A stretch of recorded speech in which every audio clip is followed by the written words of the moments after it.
Assalamualaikum warahmatullahi wabarakatuh dan salam sejahtera saya ucapkan kepada yang berbahagia Dr. Rosmah binti Osman, pensyarah pengurusan pembelajaran kumpulan T, dan yang dihormati rakan-rakan sekalian. Baiklah, saya Muhammad Faris bin Muhammad Nur Azman, pemegang kad matrik bernombor D201910878840. Kami daripada kumpulan 11 akan membentangkan kajian kami iaitu pengurusan pelbagai budaya. Baiklah, saya akan menyentuh bahagian pengenalan, isi kandungan dan definisi.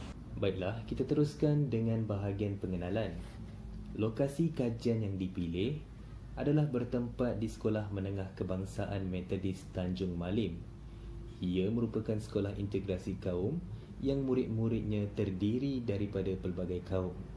Para pengkaji mengkaji sistem pengurusan sekolah menengah yang mempunyai murid pelbagai kaum dan budaya dengan menjalankan sesi temu bual bersama guru-guru dan melakukan pemerhatian di kawasan sekolah tersebut. Kunjungan oleh para pengkaji ke SMK Metodis Tanjung Malim adalah pada 12 Mac 2020 untuk meninjau bagaimana teori sosiologi pendidikan, teori fungsionalisme dan teori konflik diamalkan di sekolah berkenaan.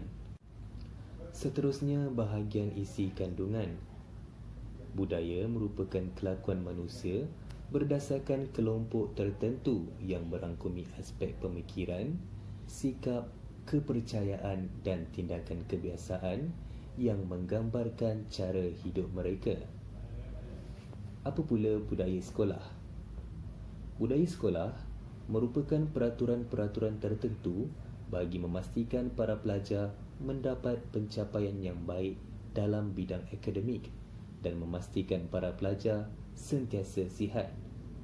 Selain itu, tingkah laku seseorang atau peraturan sesebuah organisasi yang telah ditetapkan pada awal penubuhannya dan harus dipatuhi oleh semua warga sekolah. Seterusnya, nilai yang penting dalam sistem nilai di sekolah yang bermaksud budaya sebuah sekolah akan menjadi aspek utama kepada masyarakat untuk menilai kecemerlangan sekolah tersebut. Di samping itu, budaya memberi salam kepada guru atau orang luar yang datang ke sekolah menunjukkan bahawa pihak sekolah memupuk nilai murni dalam diri pelajar untuk menghormati orang lain. Seterusnya, kita sentuh bahagian definisi pelbagai budaya. Ia merupakan satu sistem kepercayaan dan tingkah laku yang mengiktiraf dan menghormati kewujudan kepelbagaian dalam kelompok, sebuah organisasi atau masyarakat, mengakui dan menghargai perbezaan sosio-budaya dan menggalakkan serta menerima sumbangan berterusan mereka dalam konteks budaya yang inklusif dalam organisasi atau masyarakat berkenaan. Selain itu, kepelbagaian budaya juga bermaksud suatu keadaan yang harmoni di mana semua rakyat hidup dalam keadaan masyarakat yang berbilang kaum, agama dan sebagainya. Saya, Nur Najwa Maisara binti Muhammad Fauzan, pemegang kad matrik D201910877758 selaku pembentang kedua akan membentangkan bahagian teori sosial pelbagai budaya. Teori sosial pelbagai budaya. Terdapat 3 teori sosial pelbagai budaya. Teori yang pertama ialah teori Melting Pot 1, Anglo-Conformity. Teori yang kedua ialah teori Melting Pot 2, Ethnic Synthesis, dan teori yang ketiga ialah teori Cultural Pluralism, Mosaic Analogy. Teori Melting Pot 1, Anglo-Conformity. Teori ini mengatakan bahawa masyarakat harus disatukan di bawah satu gabungan yang paling dominan yang terdiri daripada pelbagai masyarakat tanpa mengira latar belakang agama, etnik, bahasa dan juga budaya. Teori ini lebih melihat kepada bilangan masyarakat secara majoriti atau minoriti. Teori ini juga melihat seseorang individu dalam masyarakat itu secara hierarki. Menurut Kamus Dewan edisi yang keempat, hierarki bermaksud susunan ataupun kedudukan sama ada tinggi ataupun rendah dalam organisasi, masyarakat dan sebagainya berdasarkan taraf ataupun kekuasaan seseorang itu. Sebagai contoh, apabila golongan majoriti menggunakan bahasa A, maka golongan minoriti hendaklah mengikut bahasa yang digunakan oleh golongan majoriti. Teori ini jelas tidak berpegang kepada konsep demokrasi. Seterusnya ialah teori melting pot 2, ethnic synthesis. Teori ini mengatakan bahawa setiap individu dalam sesuatu masyarakat daripada pelbagai latar belakang disatukan dalam satu wadah atau kumpulan, seterusnya membentuk wadah yang baharu dengan memasukkan sebahagian unsur budaya yang dimiliki oleh setiap individu dalam masyarakat tersebut. Identiti agama, etnik, bahasa dan budaya asli anggota masyarakat yang pelbagai akan membentuk satu identiti baharu dan lama-kelamaan akan hilanglah identiti asal. Sebagai contoh, para pelajar pelbagai kaum dan agama yang ditempatkan di sebuah sekolah dan kelas yang sama boleh menghasilkan satu situasi atau kumpulan yang baharu dengan penggunaan bahasa yang sama, menyebabkan mereka lebih selesa untuk bertutur dalam bahasa yang boleh difahami antara satu sama lain kerana telah mempunyai nilai-nilai murni untuk menghargai orang lain. Hal ini menyebabkan berkurangnya penggunaan bahasa ibunda masing-masing dalam komunikasi di sekolah. Teori ini tidak sepenuhnya demokratik kerana hanya mengambil sebahagian unsur budaya asli individu dalam masyarakat dan menggugurkan sebahagian unsur budaya yang lain mengikut situasi. Seterusnya ialah teori cultural pluralism, mosaic analogy. Teori ini mengatakan bahawa masyarakat yang terdiri daripada individu daripada pelbagai kaum yang mempunyai latar belakang agama, etnik, bahasa dan budaya tersendiri memiliki hak dalam mengekspresikan atau mengaplikasikan identiti budaya mereka secara demokratik. Teori ini sama sekali tidak meminggirkan identiti budaya tertentu, termasuk budaya kelompok minoriti dan diaplikasikan di sekolah di mana kaum tertentu mengekspresikan identiti budaya mereka. Sebagai contoh, para pelajar yang beragama Islam berpuasa di bulan Ramadan kerana tuntutan agama mereka. Pelajar yang lain tidak boleh menghalang mereka untuk berpuasa kerana mereka mempunyai hak mereka sendiri untuk menjalankan apa yang dituntut oleh agama mereka. Pelajar lain boleh mempelajari mengenai budaya dan agama pelajar yang lain bagi memahami tentang budaya mereka.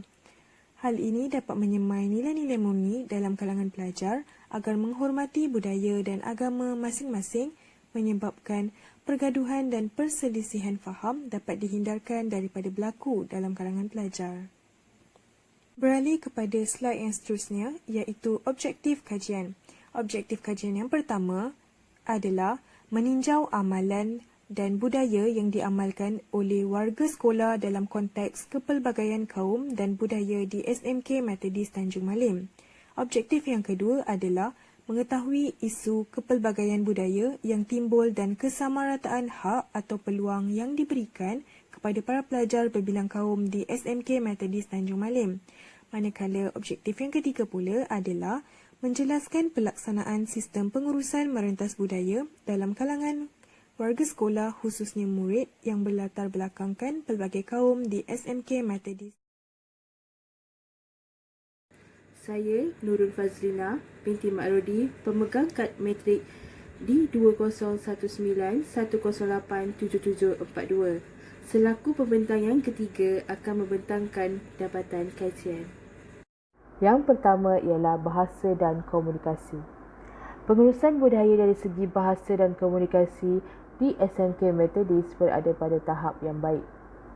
Buktinya, bahasa Melayu digunakan sebagai bahasa pengantar oleh semua pelajar berbilang bangsa.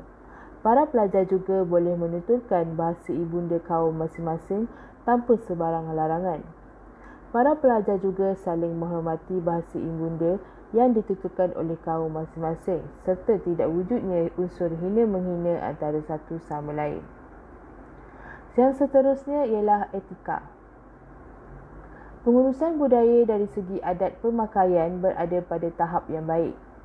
Para pelajar mengamalkan adat pemakaian mengikut kaum masing-masing dan tiada larangan atau sekatan terhadap perkara tersebut, tetapi perlulah mematuhi syarat yang telah ditetapkan dalam peraturan sekolah.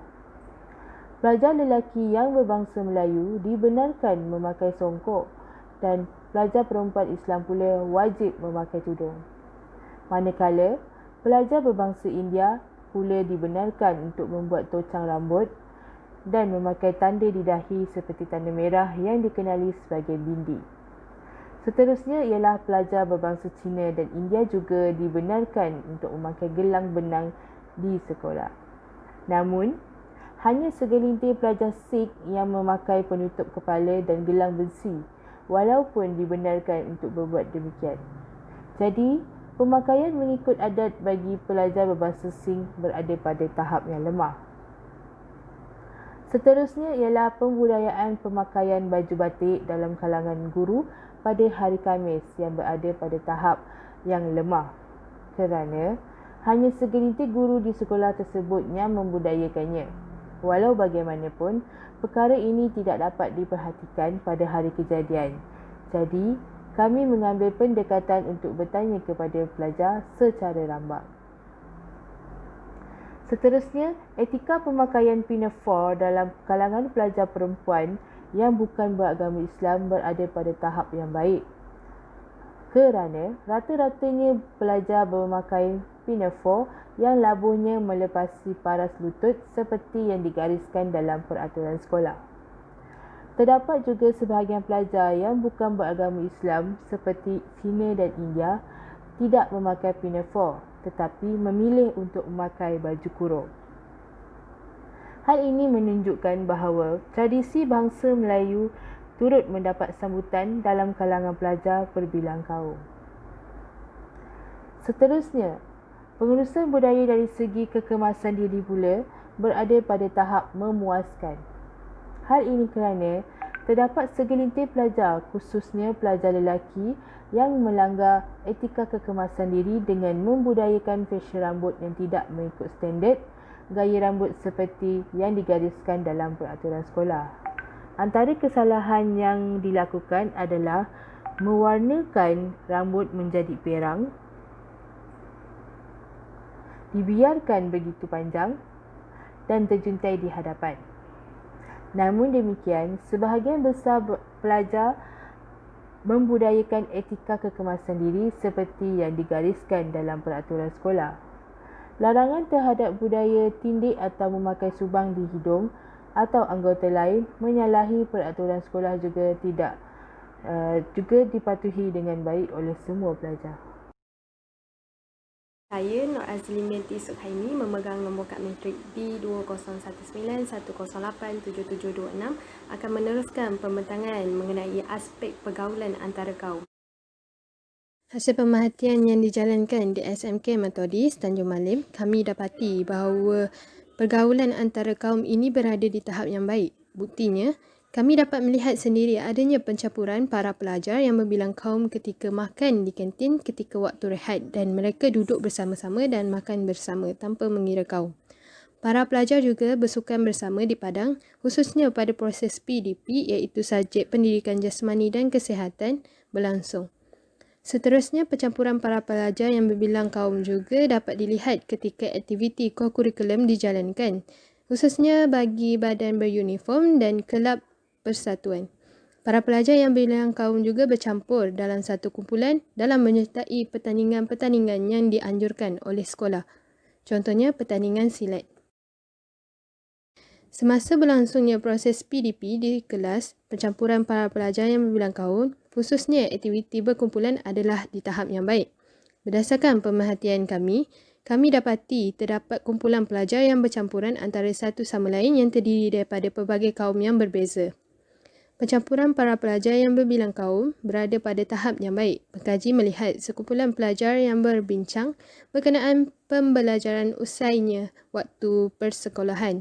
Tambahan pula berlaku pencampuran para pelajar yang berbilang kaum semasa menunggu bas, van ataupun menunggu penjaganya ketika waktu tamat persekolahan. Hal ini menunjukkan bahawa pengurusan budaya dari segi pergaulan antara kaum menepati teori melting pot to ethnic synthesis yang menyatakan bahawa setiap individu dalam suatu masyarakat daripada pelbagai latar belakang disatukan dalam satu wadah atau kumpulan. Seterusnya membentuk wadah yang baharu. Perkara ini dapat dilihat melalui pergaulan para pelajar yang berbilang kaum dan agama yang ditempatkan di sekolah dan kelas yang sama, sehingga menghasilkan satu situasi ataupun kumpulan yang baharu. Hal ini boleh mengurangkan sedikit budaya asli mereka apabila berada di sekolah. Pembudayaan sambutan perayaan yang turut diraikan dan disertai oleh para pelajar berbilang bangsa. Walaupun kami tidak dapat untuk membuat pemerhatian, tetapi kami sempat untuk bertanyakan secara rawak kepada para pelajar dan perkara ini menepati teori culture pluralism, mosaic analogi yang tidak meminggirkan identiti budaya tertentu, termasuklah budaya dalam kelompok yang minoriti. Buktinya, SMK Metodis Tanjung Malim akan mengadakan sambutan perayaan seperti Hari Raya Aidilfitri, Tahun Baru Cina, Deva Bali dan Pesta Ponggal yang diadakan setiap tahun. Hal ini bertujuan untuk mewujudkan warga sekolah yang mempunyai sifat bersatu padu antara kaum serta menghormati budaya agama masing-masing. Sambutan Hari Kemerdekaan yang dijalankan di sekolah juga berada pada tahap yang baik. Kerana apa? Sambutan tersebut diraikan oleh pelajar yang berbilang bangsa. Antara aktiviti yang dijalankan semasa sambutan Hari Kemerdekaan adalah nyanyian lagu patriotik dan mengibarkan bendera bersama-sama. Para pelajar dan guru-guru bersama-sama meraikan sambutan kemerdekaan bagi menunjukkan semangat patriotik yang perlu disemai dalam diri setiap warga Malaysia. Meskipun para pelajar bergaul dengan baik dan akrab antara satu sama lain, namun batas pergaulan sesama pelajar yang berlainan jantina tidak diketepikan. Sebaliknya dititik beratkan walaupun pelajar berkenaan bukan berbangsa Melayu dan beragama Islam. Dapat dilihat batas pergaulan antara pelajar lelaki dan pelajar perempuan beragama Islam maupun bukan beragama Islam adalah terbatas. Walaupun dalam konteks kebudayaan, para pelajar yang bukan beragama Islam tidak dilarang bersentuhan. Oleh itu, batas pergaulan para pelajar berada dalam keadaan yang baik. Hal ini menunjukkan bahawa para pelajar tetap menjaga batas pergaulan bagi menghormati adab dan ajaran agama Islam. Pergaulan seperti ini dapat membantu dan menjamin disiplin yang baik dan terkawal dalam kalangan para pelajar di sekolah. Perkara ini menunjukkan bahawa pengurusan budaya dari segi pergaulan antara kaum di SMK Metodis Tanjung Malim menepati teori melting pot 1, Anglo-conformity dan teori melting pot 2, ethnic synthesis. Oleh sebab golongan majoriti di sekolah berkenaan merupakan bangsa Melayu dan beragama Islam, dan membataskan pergaulan sesama jantina, maka golongan minoriti di sekolah berkenaan hendaklah mengikut adab pergaulan yang digunakan oleh golongan majoriti. Teori ini tidak berpegang kepada konsep demokrasi kerana lebih melihat kepada masyarakat secara majoriti berbanding minoriti dan dilihat secara hierarki. Namun demikian, atas faktor kawalan disiplin, pengurusan budaya dari segi pergaulan antara kaum di sekolah berkenaan menggunakan teori-teori berkenaan. Akhir sekali, apa yang menarik perhatian kami adalah amalan 3S, iaitu senyum, sapa dan salam. Akan tetapi, amalan 3S yang diamalkan di kalangan warga sekolah masih berada pada tahap yang memuaskan. Pengkaji mendapati bahawa budaya tersebut masih kurang diamalkan oleh para pelajar. Assalamualaikum warahmatullahi wabarakatuh dan selamat sejahtera. Saya Nur Alif Fazlin binti Abdul Rahim, pemegang kad matrik di 2019-108-7766. Pada hari ini saya akan membentangkan tentang dapatan kajian kami, iaitu budaya pengurusan sekolah. Baiklah, seterusnya saya akan meneruskan pembentangan saya tentang budaya pengurusan sekolah di SMK Metodis. Berdasarkan kajian kami, pengurusan sekolah di sekolah tersebut amatlah baik. Buktinya sebelum waktu PDP, pelajar menerapkan amalan datang awal ke sekolah. Iaitu apa yang dapat kami lihat pada sesi pagi, ramai pelajar yang datang awal, seawal jam 7 pagi. Dan juga pada sesi petang, pelajar-pelajar telah memenuhi sekolah seawal jam 12.30 tengah hari. Dari situ dapat kami lihat bahawa pelajar-pelajar di SMK Methodist amatlah menitik beratkan amalan datang awal ke sekolah. Selain itu, sebelum waktu PDP, semasa awal persekolahan, kami dapat perhatikan bahawa sekolah tersebut amatlah mementingkan budaya keselamatan. Mengapa saya katakan bahawa sekolah tersebut amat mementingkan budaya keselamatan? Kerana apabila kami pergi ke sekolah tersebut, kami dapat perhatikan bahawa beberapa orang pengawal keselamatan menjaga lintasan pejalan kaki di sekolah tersebut. Seperti yang kita dapat lihat, SMK Methodist ni merupakan sebuah sekolah yang berada di tepi jalan. Jadi agak bahaya untuk para pelajar melintas jalan tanpa sebarang pengawasan. Baiklah, seterusnya antara salah satu budaya yang wajib diadakan di SMK Methodist adalah perhimpunan. Untuk pengetahuan, semua perhimpunan di sekolah tersebut terdiri daripada perhimpunan mingguan dan perhimpunan harian, di mana perhimpunan mingguan diadakan pada hari Isnin dan perhimpunan harian pada hari Selasa hingga hari Jumaat. Baiklah, semasa kajian kami dapat melihat bahawa semasa perhimpunan berlangsung, para pelajar yang berbilang bangsa beratur bersama-sama tanpa wujud sebarang perbezaan kaum dan tanpa wujud kelompok-kelompok kaum. Seterusnya, apa yang kami dapat perhatikan semasa PDP berlangsung, pelajar telah membudayakan diri mereka dengan amalan meminta izin dengan guru ataupun ketua kelas jika mereka mahu keluar ke tandas ataupun sebagainya lah. Mereka juga membudayakan diri mereka untuk memakai pas keluar yang telah diberikan oleh ketua kelas. Bagi waktu rehat di sekolah tersebut adalah 20 minit dan berdasarkan pemerhatian kami, segelintir pelajar telah memanfaatkan masa pada waktu rehat dengan sebaiknya. Ada yang pergi ke perpustakaan, ada yang keluar ke tandas dan ada yang memanfaatkan masa tersebut dengan berehat di dalam kelas.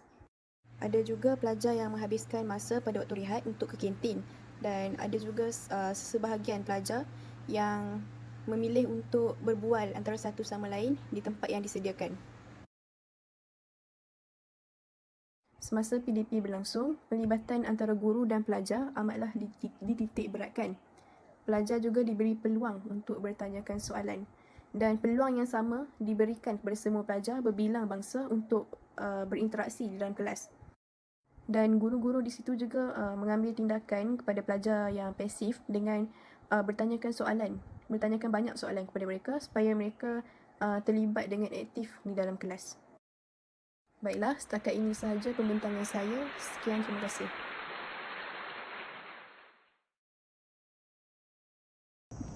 Okey, saya akan sambung. Tajuk yang dibentang oleh saudari Alia. Nama Muhammad Afnan Alif bin Sa'ad. Nombor matrik D20191089559. Jadi berdasarkan pemerhatian yang telah dijalankan di SMK Methodist, aktiviti-aktiviti koku seperti unit beruniform, kelab dan persatuan serta sukan dan permainan dijalankan pada setiap minggu, iaitu pada setiap hari Rabu dan Khamis. Manakala untuk aktiviti tambahan seperti aktiviti sukan dan aktiviti lain dijalankan setelah tamat sesi persekolahan. Bagi badan kepimpinan sekolah pula, bebas daripada unsur diskriminasi kaum, sebaliknya terbuka untuk diterajui oleh semua pelajar berbilang bangsa. Pengurusi badan kepimpinan sekolah diterajui oleh Lee Jin Hang, manakala jawatan naib pengurusi pula dipegang oleh Wan Asha Adriana binti Nasihat, Nur Akilah Huda binti Muhammad sebagai setiausaha dan Ravindran anak lelaki Saravana sebagai naib setiausaha. Jawatan dalam organisasi badan kepimpinan sekolah dipegang oleh pelajar yang terdiri daripada Melayu, Cina dan India. Jadi dekat sini jelas tak berlakunya diskriminasi kaum untuk menjawat jawatan sebagai salah seorang ahli badan kepimpinan sekolah. Begitu juga dengan organisasi kepimpinan dan jadual bertugas di dalam kelas. Pembahagian tugasan seperti menyapu sampah, membuang sampah dan menyusun meja dibahagikan secara adil dan tiada pengecualian diberikan. Amalan senyap dan berdisiplin semasa berada di dalam perpustakaan juga dibudayakan. Papan-papan kenyataan yang berada di sekitar sekolah menunjukkan amalan menghargai jasa melalui paparan gambar-gambar para pelajar yang memberi sumbangan kepada sekolah. Mereka diberikan penghargaan seperti trofi untuk menghargai jasa dan sumbangan mereka, dan budaya ini dilakukan secara adil tanpa mengira kaum, bangsa dan jantina. Amalan beratur semasa membeli makanan di kantin pada waktu rehat pula berada pada tahap yang memuaskan. Tidak semua pelajar memberdayakan amalan tersebut semasa ingin membeli makanan di kantin. Namun terdapat pelajar yang mengamalkan budaya beratur semasa ingin membeli makanan di kantin. Budaya guru menyambut para pelajar yang datang ke sekolah di pintu pagar, khususnya pada sesi petang pula, berada pada tahap yang lemah. Kehadiran para pelajar ke sekolah pada sesi petang tidak disambut oleh guru-guru yang bertugas disebabkan kekangan dari segi masa dan pertukaran sesi pengajaran dan pembelajaran. Maka budaya guru penyayang tidak dapat diamalkan secara konsisten pada sesi petang persekolahan. Kebebasan dalam pemilihan aktiviti kokurikulum juga berada pada tahap yang lemah. Para pelajar tidak diberi kebebasan untuk memilih badan beruniform yang ingin diceburi oleh mereka. Sebaliknya, mereka hanya diberi peluang untuk memilih aktiviti sukan dan permainan serta kelab atau persatuan sahaja. Amalan menghias bilik darjah mengikut tema sepanjang perayaan juga berada pada tahap yang lemah. Budaya tersebut tidak diamalkan kecuali ketika sambutan kemerdekaan sahaja. Nama saya Muhammad Farhan bin Saidin, pemegang kad matrik D20191089. Saya akan meneruskan pembintangan mengenai aspek pemakanan dan keagamaan di sekolah. Pertamanya, pengurusan budaya dari aspek pemakanan di sekolah berada di tahap yang baik. Makanan berasaskan sayur-sayuran sahaja disediakan untuk pelajar kaum Cina dan India yang tergolong sebagai pemakan sayuran sahaja atau dikenali sebagai vegetarian. Makanan yang dijual di kantin sekolah juga sinonim dengan rakyat Malaysia yang berbilang bangsa dan tidak hanya tertumpu kepada sesuatu kaum sahaja. Proses jual beli makanan juga berlangsung dengan baik pada bulan puasa untuk kaum lain. Manakala dari aspek keagamaan, pengurusan budaya dari aspek keagamaan berada pada tahap yang baik. Majlis seperti bacaan Yasin dibudayakan dalam kalangan warga sekolah yang beragama Islam pada setiap minggu, iaitu pada pagi Jumaat. Aktiviti pengajian kitab Al-Quran bersama guru-guru tasmid berjalan dengan baik pada waktu petang. Dan sesi tersebut diakhiri dengan bacaan doa oleh para pelajar sebagai penutup. Manakala aktiviti salat hajat dan salat duha berada pada tahap memuaskan. Ini kerana aktiviti ini hanya dijalankan beberapa kali sahaja, iaitu ketika menghampiri waktu peperiksaan. Majlis-majlis seperti ceramah keagamaan dijalankan dengan baik. Dan sambutan seperti peristiwa tertentu juga dijalankan dengan baik apabila tiba waktu sambutan. Aktiviti-aktiviti seperti solat Jumaah pada setiap hari tidak berjalan dengan baik dan berada pada tahap yang lemah. Para pelajar yang hadir di surau juga tidak ramai dan mereka hanya menunaikan solat secara bersendirian. Walaupun pihak sekolah telah membentangkan kain rentang yang berkaitan dengan solat berjemaah, namun para pelajar masih tidak hadir. Seterusnya, sesi pembelajaran bagi subjek pendidikan Islam dan pendidikan moral berjalan dengan baik pada waktu yang telah ditetapkan. Aktiviti perkongsian kitab Bible dalam kalangan pelajar bukan Islam turut dilaksanakan dengan baik pada setiap hari Jumaat. Ini serentak dengan aktiviti yang dilakukan oleh pelajar yang beragama Islam, iaitu membaca Yasin. Seterusnya, ketika bacaan doa dibacakan, semua pelajar dari pelbagai agama akan menghormati dengan bertafakur dalam keadaan diam. Dan upacara sembahyang bagi kaum lain juga dilaksanakan dengan baik pada hari tertentu. Assalamualaikum warahmatullahi wabarakatuh. Nama saya Nur Maisura binti Tua. Bernombor kad matrik D2019108745. Saya selaku pembentang yang ke-8 akan membincangkan mengenai kesenian. Saya akan membentangkan mengenai data dapatan kajian kami dalam segi kesenian. Okey, pengurusan budaya dari segi kesenian di sekolah tersebut berada pada tahap yang baik. Budaya menggunakan seni puisi seperti pantun diamalkan dalam majlis-majlis yang dijalankan di sekolah. Tambahan pula, budaya menyambut kedatangan tetamu kehormat juga akan disertai dengan seni silat dan juga paduan kompang yang juga diamalkan dalam majlis-majlis di sekolah. Selain itu, para pelajar berbilang bangsa bergiat aktif dalam kumpulan-kumpulan kesenian seperti kumpulan kompang, tarian zapin dan juga kumpulan seni silat. Kumpulan-kumpulan tersebut juga ditubuhkan di sekolah. Okey, pelibatan aktif juga berlaku dalam kalangan para pelajar berbilang kaum. Antaranya ialah pertandingan-pertandingan kesenian seperti pertandingan silat, tarian tradisional, membuat kolam serta kaligrafi Cina Dahat juga dijalankan di sekolah. Seterusnya, kita akan beralih kepada data temubual yang merupakan dapatan kajian kami. Kami telah menemubual seorang guru dan menanyakan beberapa persoalan kepada guru tersebut.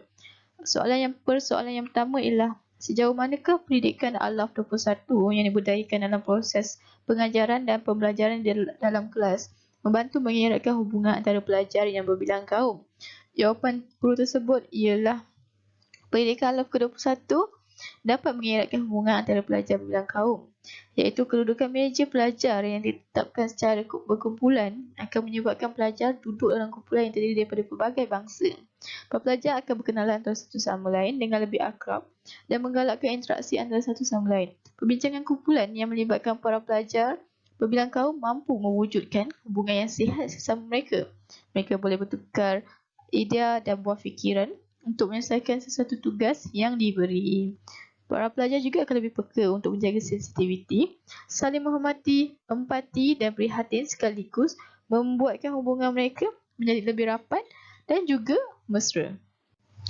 Persoalan yang kedua pula dari segi kawalan disiplin.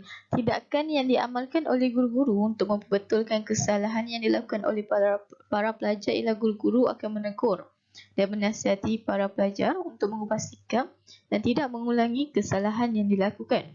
Jika kesalahan tersebut diulangi pada masa yang akan datang, maka guru-guru akan mengambil tindakan yang lebih tegas kepada para pelajar seperti memberi dendaan yang wajar dan juga akan dibawa ke bilik kaunseling. Hal ini menunjukkan guru-guru di sekolah berkenaan tidak mengamalkan budaya kekerasan, tetapi guru-guru akan mengambil tindakan bersesuaian dengan kesalahan yang dilakukan oleh pelajar dan juga bersesuaian dengan peraturan sekolah.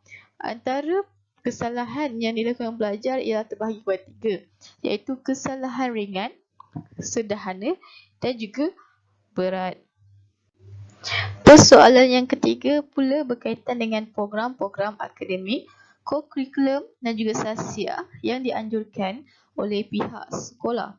Semua program yang dijalankan bukan sahaja melibatkan para pelajar berbilang kaum, namun turut menggabungkan para pelajar antarabangsa iaitu dari Palestin, Indonesia dan juga Sudan untuk merapatkan hubungan antara satu sama lain. Antara program akademik yang dijalankan di sekolah tersebut adalah program teknik menjawab soalan untuk pelajar PMR dan juga pelajar PT3 dan juga SPM. Yang kedua ialah dari segi program co-curriculum ialah acara sukan sekolah akan dianjurkan dan setiap pelajar yang berbilang kaum perlu menyertainya. Dari segi sasia pula, program tazkirah sepenuh bulan Ramadan adalah untuk pelajar Islam, manakala program motivasi ialah untuk pelajar yang berlainan agama. Saya Nur Afiqah Najiyah binti Muhammad Muzi, pemegang kad matrik D201910878887. Saya selaku pembentang ke-9 akan membentangkan mengenai dapatan temubual yang berkaitan dengan sistem pengurusan dan cabaran yang dihadapi bagi memastikan budaya positif berkekalan. Hasil temubual yang dijalankan dari segi sistem pengurusan, pihak sekolah amat menitikberatkan aspek pengurusan masa yang melibatkan para pelajar yang beragama Islam yang berpuasa pada bulan Ramadan, iaitu bahagian penitia pendidikan Islam dan unit kaunseling akan merancang dan mengatur aktiviti yang bermanfaat untuk pelajar beragama Islam dan bukan Islam. Antara aktiviti yang dianjurkan seperti tadarus Al-Quran juga dijalankan di surau sekolah dan terbuka kepada sesiapa yang berminat untuk menyertainya. Aktiviti tazkirah juga dijalankan pada waktu rehat. Para pelajar yang beragama Islam akan dikumpulkan di dataran untuk mendengar tazkirah yang akan disampaikan oleh ustazah pada bulan Ramadan. Selain itu, pihak sekolah juga menganjurkan program berbuka puasa dan majlis penyerahan bantuan dan duit raya kepada golongan anak-anak yatim. Sebaliknya, bagi pelajar yang bukan beragama Islam, mereka boleh pergi ke kantin seperti biasa pada bulan Ramadan kerana pihak pengurusan kantin menyediakan bekalan makanan seperti biasa khusus kepada para pelajar bukan Islam saja. Antara cabaran yang dihadapi dalam memastikan budaya yang positif di sekolah dapat dikekalkan ialah cabaran daripada aspek sensitiviti kaum.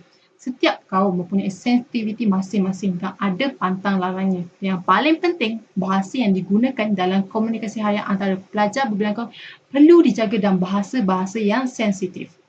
Sekolah Menengah Kebangsaan Metodis Tanjung Malin sememangnya menerapkan nilai-nilai murni dan menegah pergaduhan dengan menjadikan guru sebagai suri teladan. Program-program yang diadakan di sekolah juga melibatkan para pelajar berbilang kaum tanpa mesti sesiapa pun. Misalnya, sambutan perayaan Tahun Baru Cina, aktiviti co-kurikulum dan pertandingan-pertandingan yang diadakan. Cabaran yang seterusnya adalah dari aspek kerjasama, iaitu kerjasama antara pihak sekolah dengan ibu bapa. Terdapat sesetengah program yang dijalankan oleh pihak sekolah yang memerlukan penyertaan ibu bapa tidak mendapat sambutan yang menggalakkan, seperti program yang melibatkan persatuan ibu bapa dan guru program PIBG. Pihak sekolah amat mengharapkan kerjasama yang baik daripada ibu bapa bagi mewujudkan hubungan akrab dan mesra antara komuniti sekolah dengan ibu bapa melalui program-program yang dijalankan. Cabaran yang lain pula ada daripada aspek individu, itu pelajar itu sendiri. Pelajar itu sendiri yang berasal dari sekolah rendah yang berbeza jenis. Contoh misalnya daripada sekolah kebangsaan, jenis sekolah jenis kebangsaan Tamil dan sekolah jenis kebangsaan Cina yang mempunyai sistem persekolahan yang berbeza menurut aspek-aspek tertentu. Dari segi pergaulan pula, para pelajar menghadapi kejutan budaya kerana sekelas dengan rakan pelajar yang berlainan bangsa. Pihak sekolah dan guru-guru berhadapan dengan cabaran yang besar dalam menyatupadukan mereka. Sebarang aktiviti sekolah yang diadakan perlu melibatkan para pelajar berbagai kaum untuk memastikan masalah diskriminasi kaum tidak akan timbul. Walaupun tampuk pentadbiran sekolah tersebut diterajui oleh individu yang bukan berbangsa Melayu sebagai pengetua, tetapi beliau boleh mengurus dan mentadbir sekolah dengan baik dan sistematik. Saya Muhammad Asbullah Farhan bin Muhammad Yacid, pemegang nombor matrik D201910878889 akan meneruskan pembentangan pada hari ini. Baiklah, saya akan meneruskan pembentangan dengan bahagian analisis SWOT. Analisis SWOT ialah kekuatan, kelemahan, halangan dan penambahbaikan. Kekuatan. Berdasarkan sumber tumbuh-bual, kekuatan SMK Metodis Tanjung Malim dalam pengurusan pelajar pelbagai budaya adalah dari segi kawalan keselamatan para pelajar di sekolah. SMK Metodis Tanjung Malim mempunyai pengawal keselamatan di pintu pagar utama sekolah bagi mengelakkan kegiatan jenayah berlaku sama ada jenayah ceroboh, pencurian, penculikan dan sebagainya. Terdapat juga panduan keselamatan yang telah dipaparkan di kawasan persekitaran sekolah seperti papan tanda sebagai arahan dan amaran. Para pelajar tidak dibenarkan bermain di padang ketika cuaca buruk seperti hujan atau kilat dan dikehendaki untuk segera beralih ke tempat yang lebih selamat. Hal ini bertujuan untuk mengelakkan situasi yang tidak diingini dan memudaratkan daripada berlaku sekaligus memastikan keselamatan pelajar terjamin.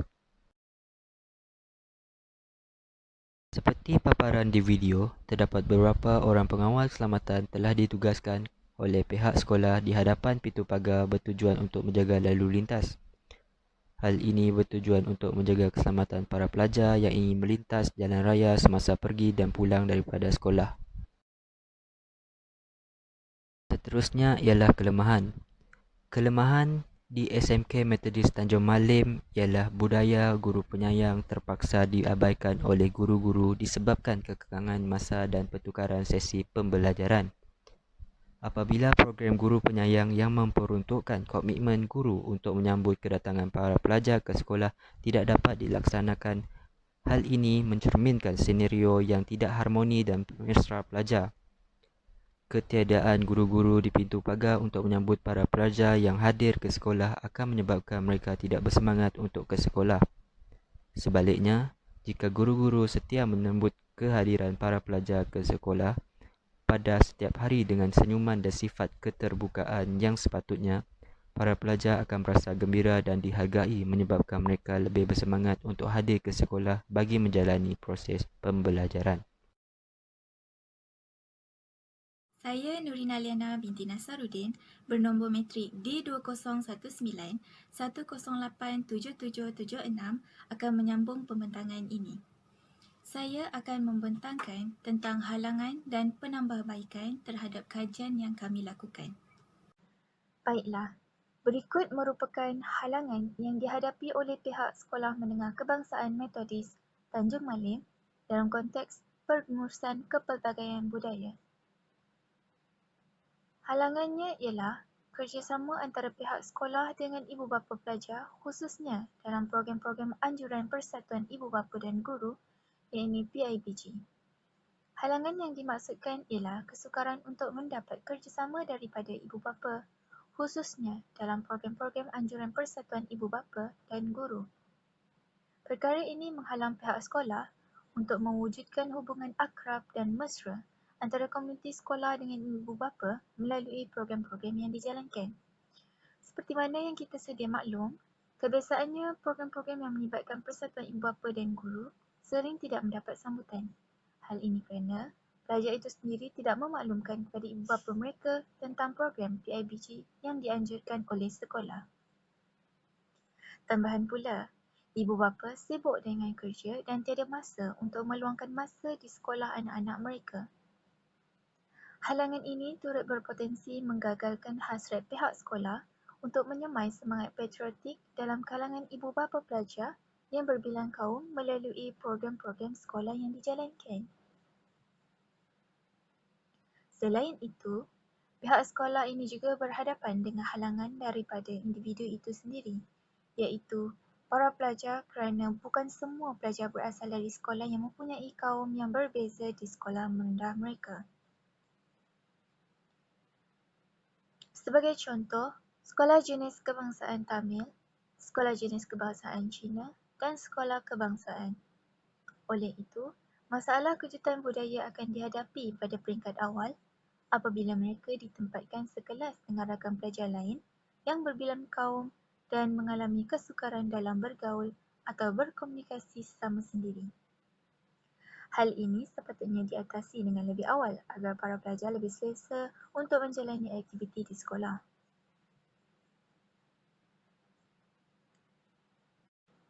Seterusnya, penambahbaikan. Antara langkah penambahbaikan yang boleh diambil ialah pihak sekolah perlu mengadakan program sekolah yang melibatkan ibu bapa pada hari cuti terutamanya pada hari Sabtu atau Ahad. Hal ini dipercayai akan lebih menggalakkan penglibatan ibu bapa memandangkan ibu bapa mempunyai masa terluang dan tidak sibuk serta berkesempatan untuk melibatkan diri dengan aktiviti anjuran sekolah. Antara aktiviti yang boleh dijalankan adalah seperti aktiviti bergotong royong. Aktiviti ini melibatkan semua warga sekolah termasuk ibu bapa pelajar. Jadi, guru-guru boleh mengenali waris pelajar dengan lebih rapat. Hal ini akan membuat mereka berasa selesa dan tidak jemu untuk menghadiri program anjuran sekolah. Seterusnya, Majlis Anugerah Kecemerlangan. Umum mengetahui bahawa Majlis Anugerah Kecemerlangan diadakan pada setiap tahun bagi memberi penghargaan kepada para pelajar yang telah mendapat keputusan yang cemerlang dalam peperiksaan. Pihak sekolah perlu mengambil peluang untuk menerangkan kepentingan penglibatan ibu bapa dalam setiap program yang diadakan. Penglibatan tersebut bukan hanya dapat memeriahkan sesuatu program, bahkan mampu memberi sokongan moral kepada para pelajar untuk lebih bersemangat untuk melakukan yang terbaik dalam setiap peperiksaan yang diduduki oleh mereka. Maka, budaya perpaduan dan keakraban antara warga sekolah dengan ibu bapa dapat dijalin. Sekian daripada saya. Pembentangan akan diteruskan oleh pembentang yang seterusnya.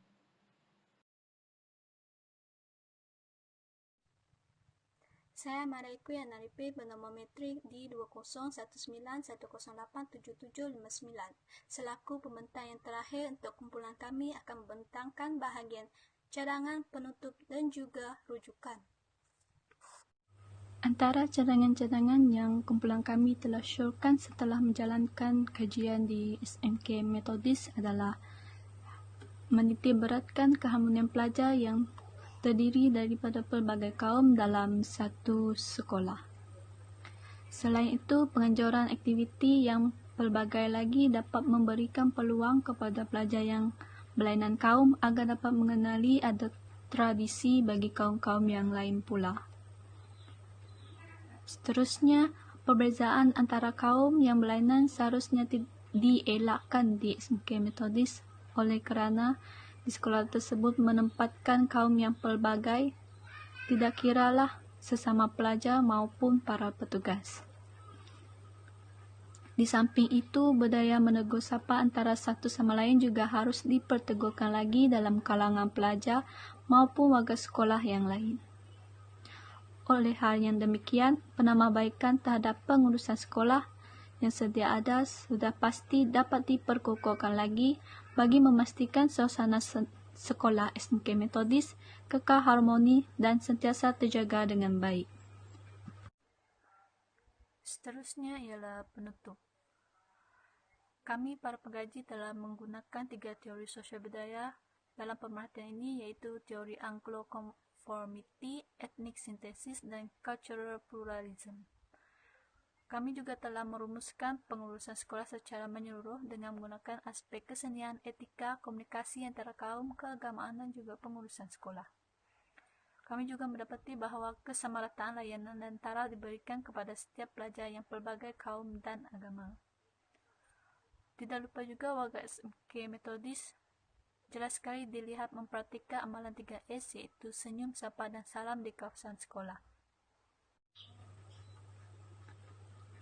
Pada hari Jumaat pula, kami mendapati bahawa program keagamaan dijalankan mengikut agama tuntutan agama masing-masing pada waktu yang telah ditetapkan. Guru juga didapati bertindak menyambut kedatangan pelajar di hadapan pintu pagar pada setiap pagi untuk menunjukkan budaya sekolah yang penyayang. Maka secara keseluruhannya, kami pihak pengkaji mendapati pengurusan sekolah SMK Metodis jelas sekali memenuhi klasifikasi yang dinyatakan dalam 3 teori sosial budaya yang telah digunakan sepanjang kajian dijalankan. Kepelbagaian bangsa bukanlah menjadi halangan untuk memastikan pengurusan budaya yang pelbagai di sekolah sentiasa terjaga dan dalam keadaan yang baik serta harmoni. Akhir sekali ialah rujukan yang mana dalam slide ini kami memaparkan 7 sumber rujukan yang mana terdiri daripada 5 sumber primer dan 2 lagi dari sumber sekunder. Itu saja dari kumpulan kami. Sekian, terima kasih.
khususnya sewaktu proses pembelajaran dalam kelas?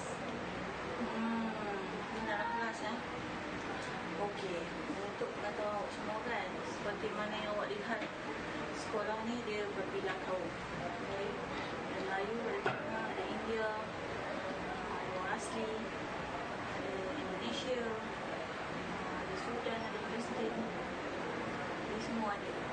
Jadi dalam satu kelas tu berbagai kaum.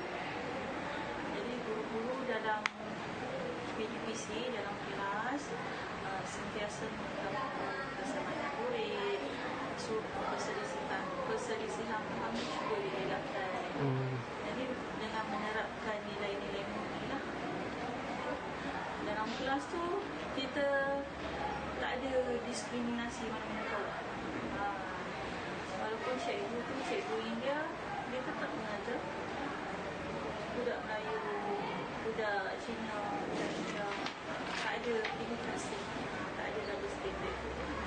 Memang telah diterapkan dari KPM bagi turun JPM, PPG semua. Dan memang kita sebagai guru menjadi contoh. Cikgu di sekolah ni pun ada pelbagai kaum. Aktiviti dalam kelas tu memang mengajar untuk semua. Semua murid berhak mendapat pendidikan yang sama. Tak ada diskriminasi. Cabaran yang pertama mungkin dari aspek pembinaan kaum ni kita perlu jaga. Itu sebab setiap kaum tu ada sensitiviti dia masing-masing, pantang larang dia semua kan. Jadi di situ kita kalau boleh cuba elakkan dari menggunakan bahasa-bahasa yang sensitif bagi setiap kaum. Okay? Dan kita sekolah memang menerapkan nilai-nilai ni. Cuba elakkan pergaduhan. Cikgu sebagai role model. Lepas tu kalau program tak apa pun kita buat untuk semua kaum. Semua sambut.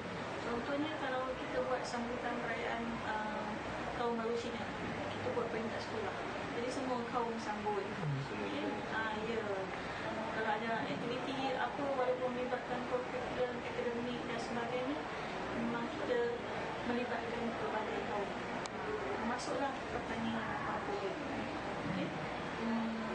Itu cabaran yang pertama. Cabaran yang kedua dari aspek kerjasama antara sekolah dengan ibu bapa. Okay. Tapi setakat ni kita boleh atasi. Maksudnya ada juga kerjasama daripada ibu bapa. Maksudnya setiap aktiviti sekolah yang kita rancang dan jalankan ada melibatkan saranan daripada ibu bapa. Cuma tahap penglibatan ibu bapa ada setengah program tu tinggi. Maksudnya kalau pendaftaran murid tingkatan 1 pasal tahu tu memang ibu bapa mungkin excited ke apa, tak tahulah teruja, ramai yang datang, ramai yang hantar. Tapi untuk aku janji ataupun majlis anugerah itu penglibatan dia ramai. Kalau PBG ke semua tu agak kurang-kurang. Dan kita perlukan kerjasama daripada ibu bapa sebenarnya. Kalau sekolah, cikgu dah terapkan nilai-nilai. Di rumah pun kalau boleh ibu bapa pun terapkan. Saya rasa ibu bapa pun dia orang pun faham kan. Ada ibu bapa yang tak nak yang terbaik untuk anak dia semua.